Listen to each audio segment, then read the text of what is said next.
everybody, how's it going? Lord Josh here once again. Welcome back to the channel and welcome back to the glorious throne room. Isn't it wonderful? Yes, it is. But I should tell you this, it should be a crime to sit inside on such a gorgeous day. The weather is stunning. It's beautiful outside, but it's boiling hot. I should show you my peach garden and my orchard garden. Everything is vivid, coming to life. It's colourful, it's just like me, just as wacky and wonderful as me. I love gardening and I love being outside. I actually had an idea when I was coming back in from the garden of this experience that came back to me when I looked down at my white feather fan here.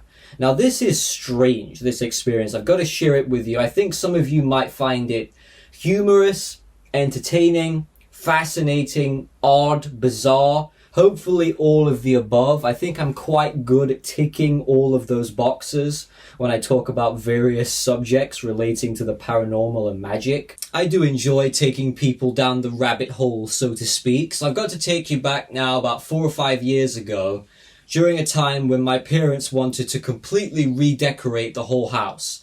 So they changed the carpets, they repainted the walls, they changed the lights. Every single room in the house was totally transformed. We had an extension put on the back of the property to increase the size of the house. This was a major renovation. And it was very costly and very time consuming as well. And anyone who knows how this works, if you've been through the process, it's a pain in the arse if you've got lots of beautiful, lovely things, because they can get damaged, they can get scuffed, get paint on them. So you have to take precautions and package things in boxes and cover them up. So my beautiful candelabras and my crystals and my Greek chess set, I had to package everything up and put it away. But there's one thing, as you all know from watching these videos, if you're a casual viewer or a long-time viewer, you know there's one thing that I never put away and I always keep it with me, and that is my Kongming feather fan, which means the world to me. I keep it beside my bed every single morning. So when I wake up, it's literally the first thing I see on my table, my bedside table, next to my alarm clock. And I woke up one morning and it's not there. And I'm thinking, oh my God, obviously my parents must have come in or taken it away and packaged everything up. So I'm looking around, I say to my mother, where is this fan? I can't find it. It was this one, by the way, this one here, the white one. She says, I don't know, it's in one of the boxes. Have a look, keep looking for it. So I spent probably about 4 hours going through every single box that I could see in all different rooms. And there was dozens and dozens of these cardboard boxes and crates and ornaments and whatnot. And it wasn't in any of them. So I thought, well, it'll turn up, we'll finish the work and eventually I'll find it, hopefully later on this week. So I'm looking around and then I kind of forget about it. Anyone who knows me knows that since 2007, since I really started becoming a Taoist and following a Taoist magical path and becoming a student of Zhuge Liang Kongming, the great prime minister of the Shu Han state during the Three Kingdoms era, ever since I got into that frame of mind, that perspective, it became my ritual routine every single day to carry a feather fan. And there's not a single day that's gone by since then where the fan hasn't been involved in some shape or another. Now, I will say there's periods where I've been in hospital with my various health issues and I haven't had the fan with me, that's true. But when I'm well and when I'm in the house or when I go out anywhere, I always take it with me, always. It's just something that I do and I've done it for many years and I'll do it forever. I'll never stop doing it. So what's funny is with this experience, days were starting to go by, about 3 days went by, and I still hadn't found it. I had no idea where it was, and I was starting at this point to get kind of worried about it. And I was also starting to feel physically different. I started to feel like I was getting the onset of a cold, getting a sore throat. I was tasting this very salty, acidic taste in my mouth. I was getting a headache, feeling very under the weather. Nothing terrible, just feeling a little bit low. And as time went on, 4, 5, 6 days, I got worse and worse and worse. To the point, in the end, I couldn't eat because I was throwing up. I was spending most of my days in bed with the flu. It felt like I had one of the worst flu episodes of my life. And I was just laying there in agony with these headaches and these body aches, feeling like utter shit, thinking to myself, I must have caught a really bad virus from somebody, and hopefully it'll go soon. But it progressively got worse over the next few days, which is so strange because I'm the type of person where I get a cold, I usually get over it fairly quickly. In this instance, it was going on and on and on, and it was getting worse, not better. And in the end, I was saying to my parents, I'm going to have to go to the doctor because this does not seem to be stopping. And I couldn't really eat because of my throat. It was so freaking sore. You know, that sore throat you get and you can't swallow solid food. It's just a pain. It's awful, horrible experience. But I was putting all of this down to the fact that I probably caught something. I had no idea what it actually meant or what I believe that it meant. I should say that. And it wasn't just the physical symptoms either. I was having these sudden bouts of extreme sorrow. These waves of sadness would wash over me, intense feelings of emotional grief. I felt like I was mourning the loss of a loved one, even though nobody had died. There was seemingly no reason for it that I could consciously think of, and I would sit there and feel so hopelessly depressed and unhappy. And anyone who knows me knows that I don't typically get like that. I'm quite an upbeat person. But in this instance, I was so emotionally sad and drained. I felt totally awful for several days, and I was thinking, what the heck is this? Now, it can't be the cold, because viruses don't do this to you. Something else has to be going on here. And my first thought was, at the time, maybe somebody's cursed me. That might explain my physical symptoms, and now also I'm getting all this emotional stuff going on, feeling very sad, unhappy, feeling stressed out. I was extremely anxious. I was irritable. I couldn't settle. Even though I was in bed and I was laying down, I felt like I couldn't stay still. Very strange bunch of symptoms. And of course, at that moment in time, I was beginning to worry that something else is going on, but I still couldn't be certain of what it was. So over time, again, the fan wasn't showing up. I was so sick at that point that I was getting ready to make an appointment at the doctor's, when all of a sudden, in my wardrobe, one of my wardrobes here, there's a box.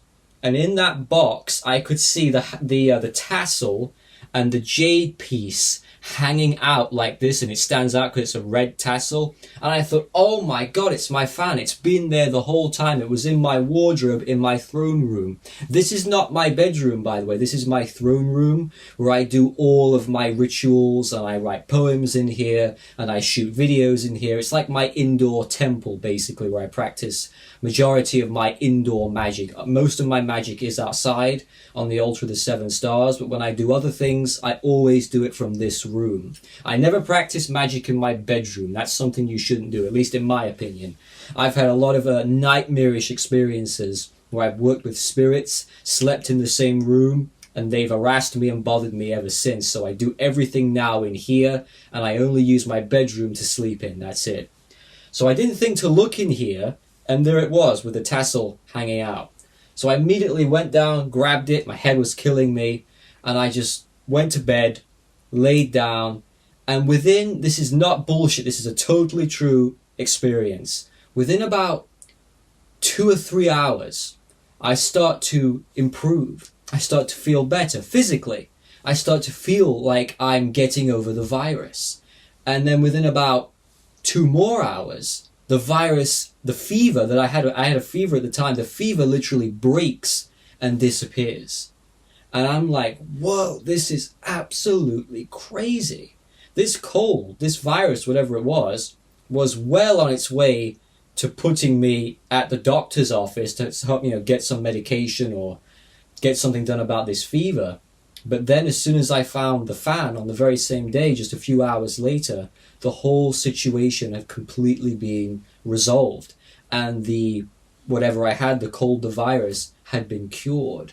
And instinctively, inside, gut instinct, I knew at that point that what I was suffering from is something that I call energetic separation, which means that if you have something in your life that you attach so much importance to, and you carry it with you every day and you hold it, and it means something very, very dear to your heart. It's not just an object, it's not just a ritual tool, which this isn't, by the way.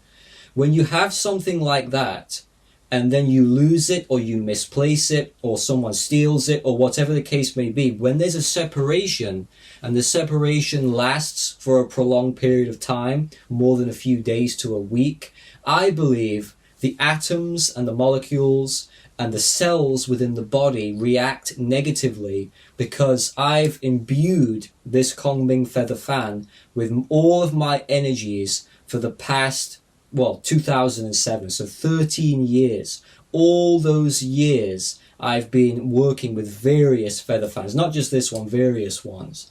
So I thought that was an amazing experience that taught me a lesson not to leave my fans behind, to continue to carry them. Now, I know the skeptics are going to watch this and say, oh, Lord Josh is absolutely crazy.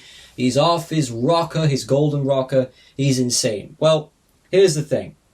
Things like this, I don't seek to prove it to anybody, because you can't prove it to anybody, and I wasn't expecting it to happen. But after doing some research and talking to other people who carry amulets, who maybe have a ceremonial dagger that they take around with them discreetly, or they have a staff or a walking cane, if something happens to that object and you've put so much of yourself into it, it hurts you. It really does, and it messes you up. And I was thinking at the time when I misplaced the fan that perhaps somebody had thrown it out or something, like one of the workmen, maybe a painter or a decorator saw it and just thought, I'll throw that away. I was getting really worried and paranoid about where it was going or where it was hidden. Thank God I found it, and as soon as I did, I got better. So how do you explain that? Now, I'm not saying it's 100% absolutely, this is paranormal, I know it's paranormal. I'm not saying that. I'm saying I believe it was, because of the gut instinct that I felt inside. That feeling, that inner intuition, the inner voice saying to you, here's what's going on, here's the problem, here's the solution. And I could feel it. Energy doesn't lie. You can feel these things. And that's why I firmly believe that this is what it was. Now, some people might say, well, it's a psychological aspect. Whereas, because you attach so much importance to it, when you misplace it or lose it, when you're separated from the object, you tend to feel a sense of grief or a longing or even physical illness, like the placebo effect or the nocebo effect. That makes sense too. I mean, isn't that what magic is at the end of the day? If it's psychological or if it's spiritual, it's kind of largely irrelevant, in my personal opinion, that the very fact that you can be separated from something, or even if you just believe it, and therefore it becomes true. Isn't that magic? If you believe in something so much that it actually comes to pass, that's magic in my book. So it's irrelevant to me whether it was a spiritual thing or more of something of a mind game or a psychological series of events that I was deluding myself with. Either way, it's pretty freaking profound, and it speaks to the powers of the mind. It really does. The human mind is a marvelous thing. So I thought I'd share that with you.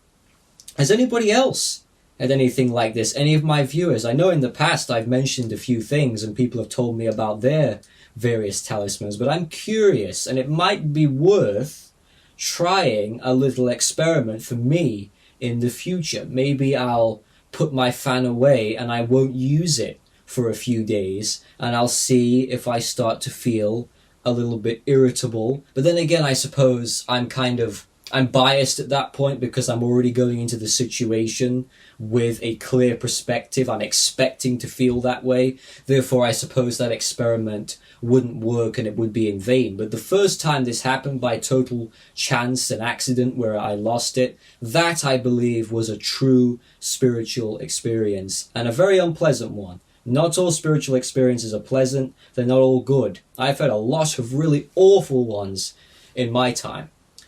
So hope you've enjoyed this video, everybody. Take care. I am making a video on Taoist wealth magic, which should be coming soon, maybe in the next few days or so. Look out for that on the channel. Take care, everybody. I'll see you soon.